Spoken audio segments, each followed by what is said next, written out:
junction, right? So it would have to be preductal coarctation. Yeah. Next, Oski. Again, last year. 25-year-old male shepherd, big hints here. Cough, chest pain, hemopsis. What are you seeing here? What's the diagnosis? What's the finding? Tell me the exact diagnosis. Abscess?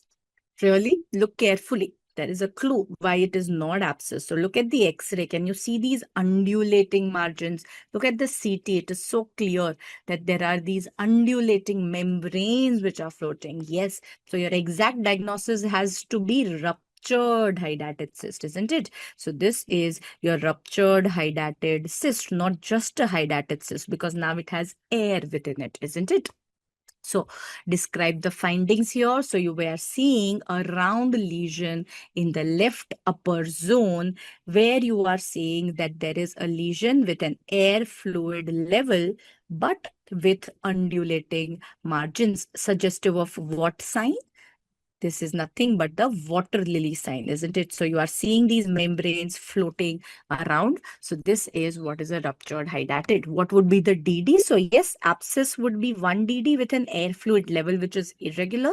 Then anything else with air really, isn't it? So can I say it can be a cavitating mass as well? Yeah, so it can be a cavitating mass. It could be any secondarily infected lesion, isn't it? So any secondary infection of a cyst can also result in this. So all of these would be the DDs. Now talking about hydatid, how does it reach the lungs? You know, the primary site of hydatid, which is caused by Echinococcus granulosus, is the liver, isn't it? So how does this come? So, you know, humans are dead-end host. Who is the primary host? Do you remember all of this stuff? Primary host is dog, successor, secondary is sheep. Humans are dead-end host, right? So all of these are also very pet DNB questions, OSCE questions. So humans are dead-end hosts. Yes, so you will get it by, you know, fecal-oral route. So dog or sheep ke contact mein aake, you will ingest the eggs of this Echinococcus, isn't it? So it comes through the intestine. So from the intestine, it goes into the liver via the mesenteric circulation, portal circulation. Liver se lung kaise pahunchega?